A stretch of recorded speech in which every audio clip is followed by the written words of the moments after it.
This is the Ethanol Report, the industry podcast from the Renewable Fuels Association since 2008. I'm Cindy Zimmerman. I'm speaking with Jeff Cooper, President and CEO of the Renewable Fuels Association. And Jeff, we are celebrating a significant anniversary this month for the ethanol industry, for the biofuels industry, for the United States of America. And that's the Energy Policy Act of 2005 was signed 20 years ago, and that established the Renewable Fuels Standard. And this is something the industry had worked for a long time. It didn't just occur overnight. It was 25 years in the making, at least. So tell us a little bit about what it was like 20 years ago. You were working with National Corn Growers. RFA had been working on getting this policy passed for 20 years. So tell us a little bit take us back to 2005. Well, that's right, Cindy. The industry, the ethanol industry, and our partners at the corn growers, and like you mentioned, that's where I was working 20 years ago, had been working for many years to get a renewable fuel standard passed through Congress. In fact, I think the first proposal for a renewable fuel standard was introduced in, I think it was 1998 or 1999. And really every year after that, we saw a proposal introduced in the legislature to establish the RFS. Of course, we didn't succeed until 2005, but we had been working, like I said, very hard for a number of years to get this policy in place. And I think we finally got, caught lightning in a bottle in 2005.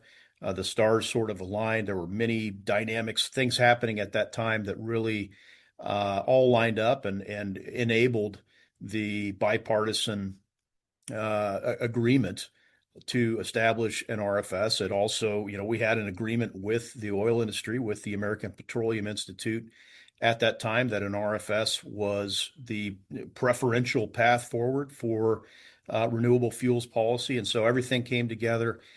We got the bill passed in August of 2005, establishing the first ever renewable fuel standard.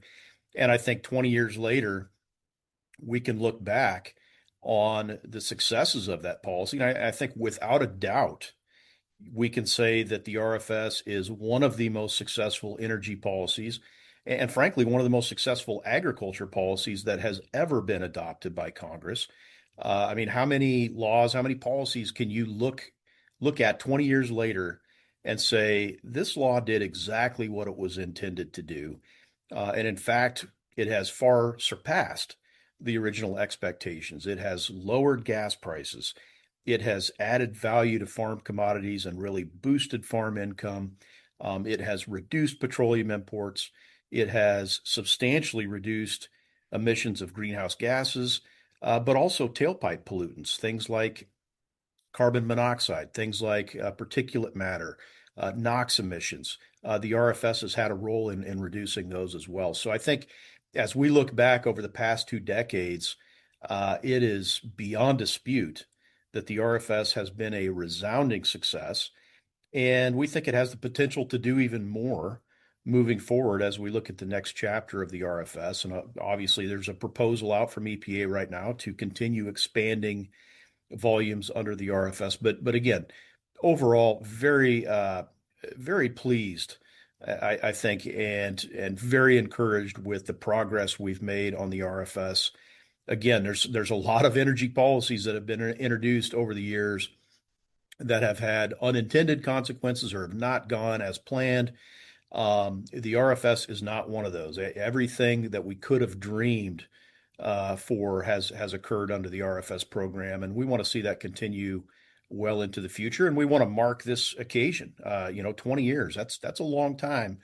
And I think we can look at just how agriculture and how the energy sector has really been transformed over the past 2 decades, primarily because of the renewable fuel standard. It's been just an enormous success for our industry, but also for every consumer who pulls up to the pump and purchases gasoline. They are benefiting from this program, whether they know that or not. Well, you made several really good points there that I want to expand upon a little bit. And that was one of them was the stars being aligned. the way this energy policy got through was it was a bipartisan effort Yep. in Congress, and it was a you said you worked with the oil industry, corn growers, farmers. It was really the environmentalists. Everybody worked together to get Yep. that policy passed and to expand it. And that was just the beginning, because when it was first passed in 2005, and it took a little while to implement it, almost a little Yep. while, almost a year to get it really implemented. But the industry worked together on that as well to develop the RIN system and all of that. Everybody worked together on it, and then you went ahead and expanded it into what it is today. That's And right. as you said, it's such a successful policy that.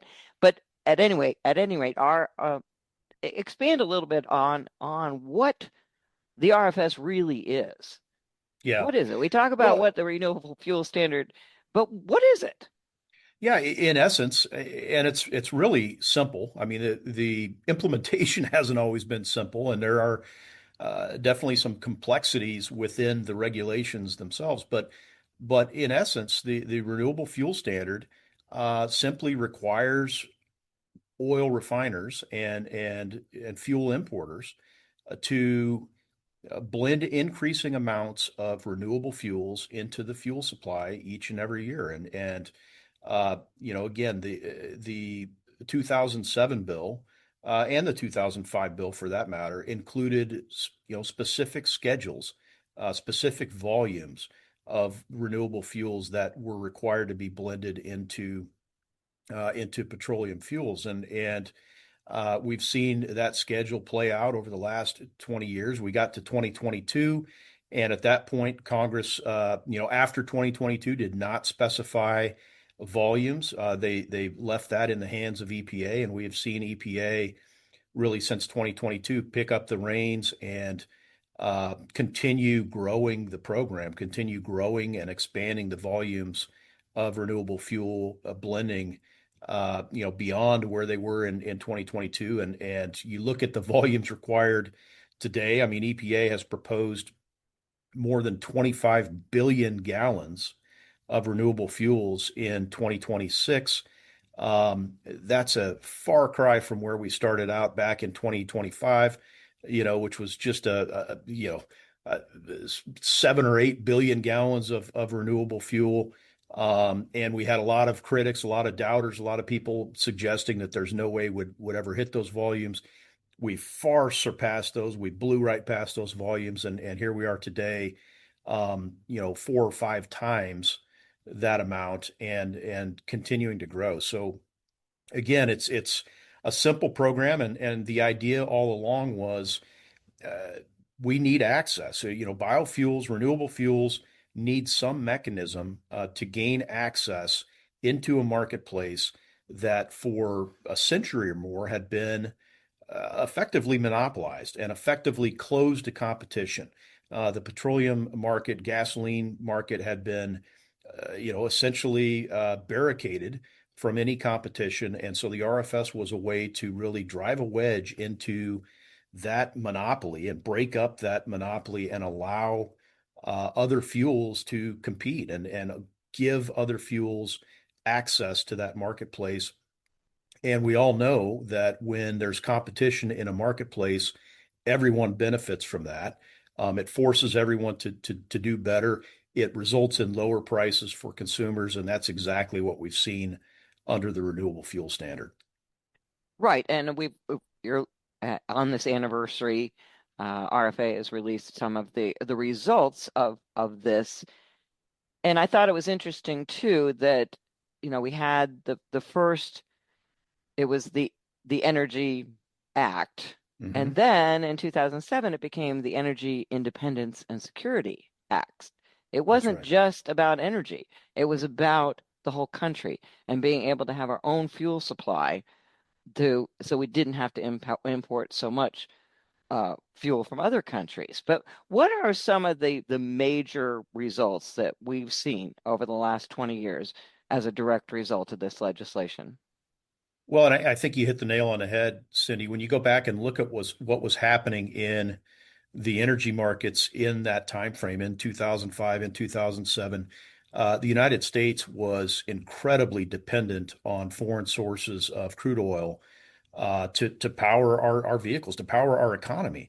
And in fact, about 67% of our oil consumption was from imports at that time. We were two-thirds reliant on imports for our to meet our transportation fuels demand. We've seen that dependence drop precipitously in the 20 years since the RFS was adopted, partly because we're producing more crude oil domestically. We saw the fracking boom and record growth and record production in U.S. petroleum, but we also saw a quadrupling in the amount of ethanol we produce and add to the fuel supply. You go back to 2005, we had 75 or 80 ethanol plants. They were much smaller scale than they are today. They were producing less than 4 billion gallons of ethanol on an annualized basis. Today, we are running at a rate that's near 17 billion gallons of production. We have close to 200 ethanol plants that are running 365 days a year. And they're larger, more sophisticated, more efficient facilities than they were today. And all of that, again, was enabled by the marketplace certainty that's provided by the RFS. So it has absolutely delivered on the primary objective of the policy, which was to reduce dependence on foreign sources of energy and boost domestic production. We have absolutely seen that occur. And that, again, that was the primary goal, the primary purpose of the renewable fuel standard. But along with that, we've seen other benefits. We talked about what it's meant for farmers.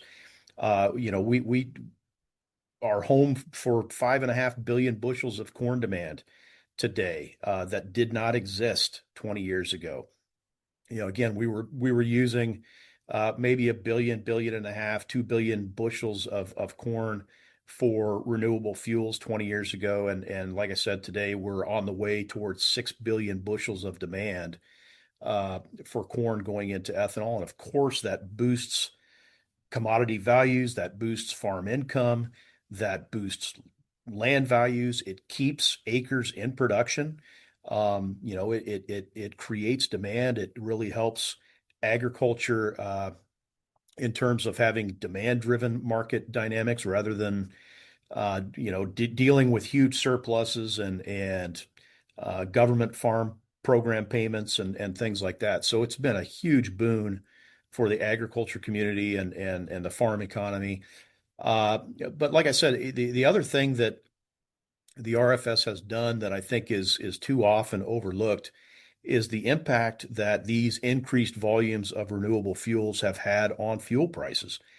And we know that the inclusion of ethanol in gasoline is substantially reducing the prices that consumers pay at the pump. We just saw a recent study less than a month ago from a former BP Amoco refining engineer that said, hey, the refiner's cost of making gasoline would be 39 cents a gallon higher today without the availability of ethanol. So that's 40%. That's 40 cents a gallon at the wholesale level, at the production level.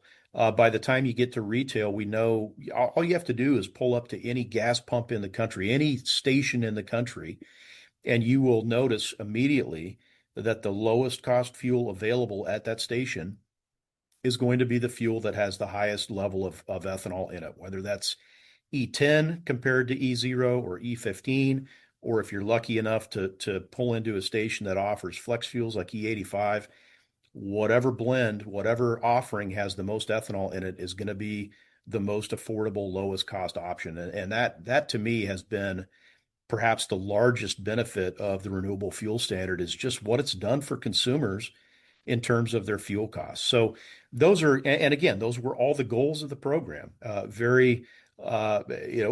think at that time, lofty and ambitious goals that a lot of folks had doubts about. But here we are 20 years later, and we've achieved all of those and more. Of course, the 2007 bill, the expanded and extended RFS, also introduced a greenhouse gas and environmental component to the program, and we've seen substantial benefits there as well. Depending on what estimates you look at, you can argue that the renewable fuel standard, just ethanol use alone under the RFS, has reduced emissions by about 800 million metric tons, or potentially up to a billion metric tons of CO2 over the last 15 or 20 years, and that is a remarkable achievement.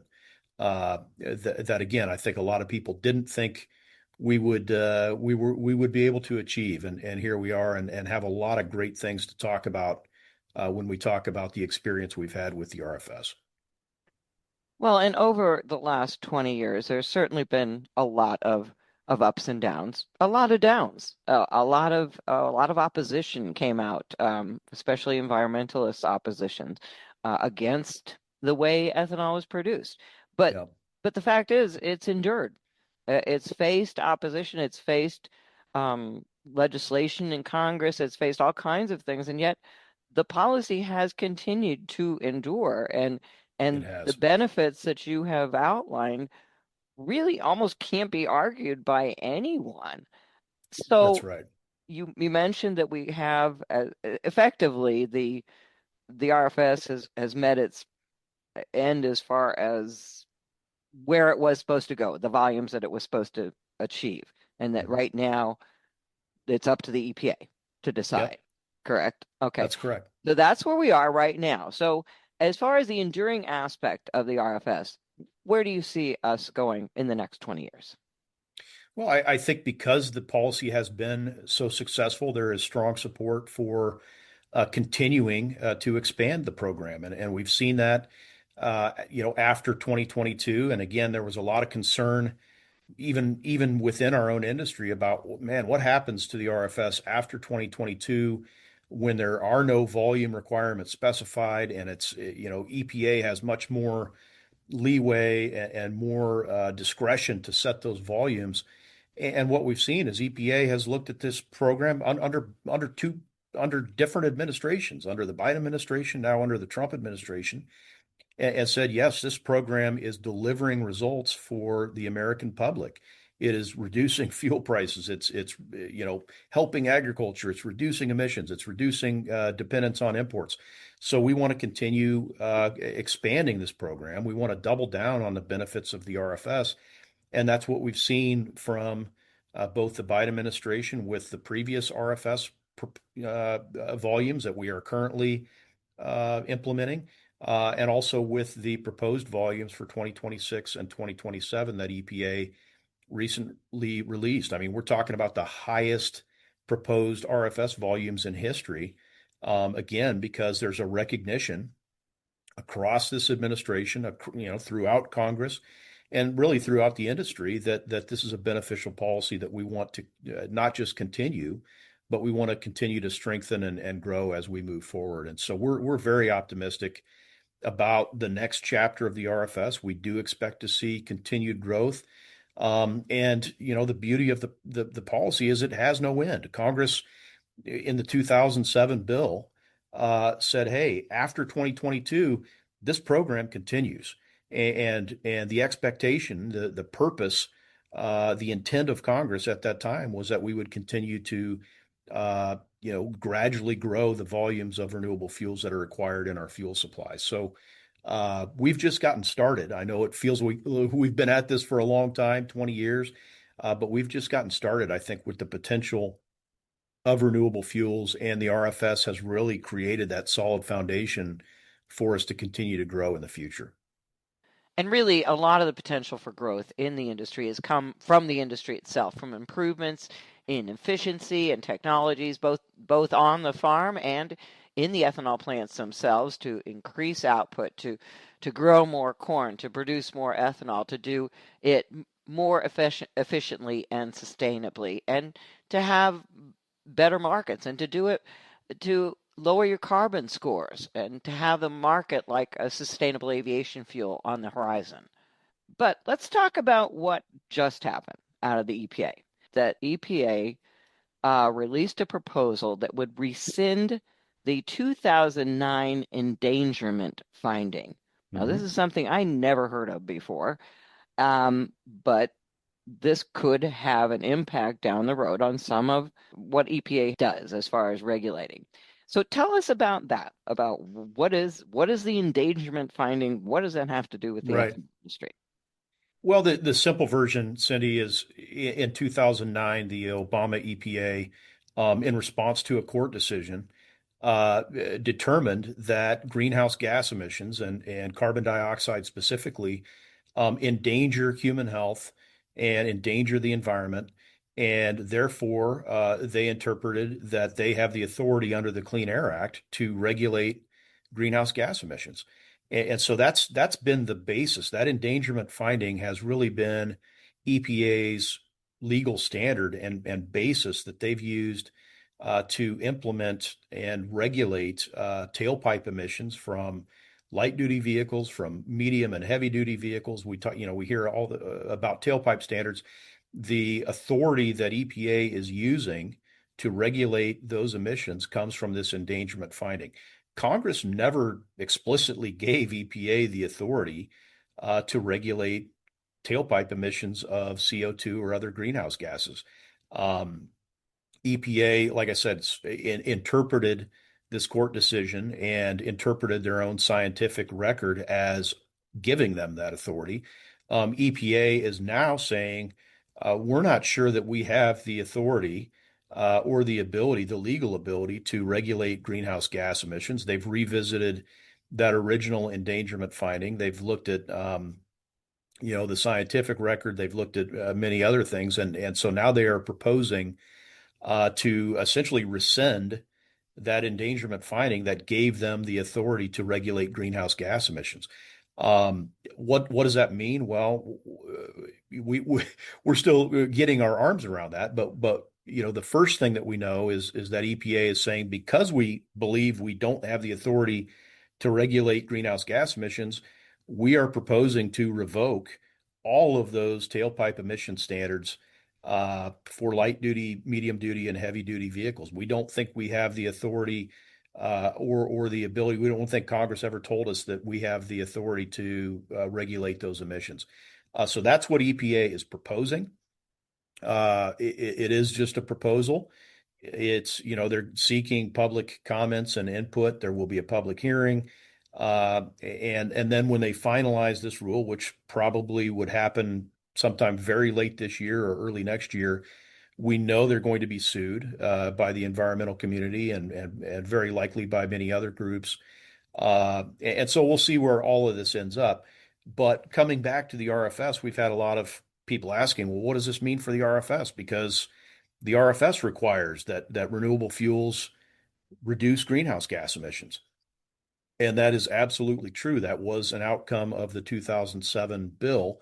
But again, you look at what the fundamental purpose of the RFS is, what Congress's main objective with the renewable fuel standard is, and that's around energy dependence and energy security and reducing demand, reducing the need for imported sources of energy. So that doesn't change. That's not affected at all by what EPA is proposing now on the endangerment finding. And the other thing is the RFS, the laws establishing the RFS 1 and RFS 2, those predated the endangerment finding. And we also saw in the 2007 bill, Congress gave very clear direction, very explicit direction to EPA and said, hey, there's going to be a greenhouse gas component of the RFS. There are going to be requirements that producers have to hit in order to generate RINs and qualify for this program. That's very different than what EPA did with tailpipe standards. Congress never gave them specific or explicit direction on tailpipe standards. So, bottom line is we don't see what EPA is proposing to do on the endangerment finding really having any impact at all on the renewable fuel standard because, again, the RFS has other purposes, other objectives that really don't have anything to do with greenhouse gas emissions. So it's something we're going to keep an eye on. It's something that's definitely could shake things up over the long term for environmental policy and regulation. But as far as the RFS goes, we don't see there being much impact at all. Well, it seems like it's more of something that you actually wanted, which was you didn't like the tailpipe emission standards, and the industry it seems like it's going to affect more is electric vehicles. Well, I think what we're seeing, this is clearly a reaction to what the Biden administration did on tailpipe standards. They used the tailpipe standard regulatory framework to effectively force electrification of our transportation sector. They used that authority that they gave themselves to regulate tailpipe emissions to mandate the production and sale of electric vehicles and effectively phase out and eliminate liquid fuels and liquid fueled vehicles. And we always said, hey, wait a minute, that's not the intent of this program. That if the goal is reducing tailpipe emissions or if the goal is reducing carbon emissions, which we think is a laudable goal and an important goal, there are other ways to do that, and we should not be as policymakers, putting our thumb on the scale and choosing winners and losers, and using questionable authority under the Clean Air Act to mandate electrification. And so I think what we're seeing from the Trump administration is this is their reaction to what the Biden administration did, which is they went way too far on choosing what technologies can reduce emissions. And had they not done that, I don't think we would have seen this response from the Trump administration. So that's where we're at, and it's going to be interesting to see how this all plays out. All right, very good. Well, I think overall it does seem like it's a very happy 20th anniversary for the renewable fuel standard. Is there anything else you want to add, Jeff? No, I think we covered it, Cindy. It is like I said, this is a milestone occasion, and we hope the industry takes the time to really celebrate the success that we've seen over the past 20 years under the RFS. It has truly been the most successful energy and ag policy that we've seen in our lifetimes, adopted by Congress, and we want to see that continue well into the future. Be sure to check out Jeff Cooper's blog post on the 20th anniversary of the Renewable Fuel Standard, in addition to RFA's new report summarizing the successes of the policy, both of which can be found on RFA's website, ethanolrfa.org. And that's it for this edition of the Ethanol Report. Wishing happy anniversary to the Renewable Fuel Standard. Thanks for listening.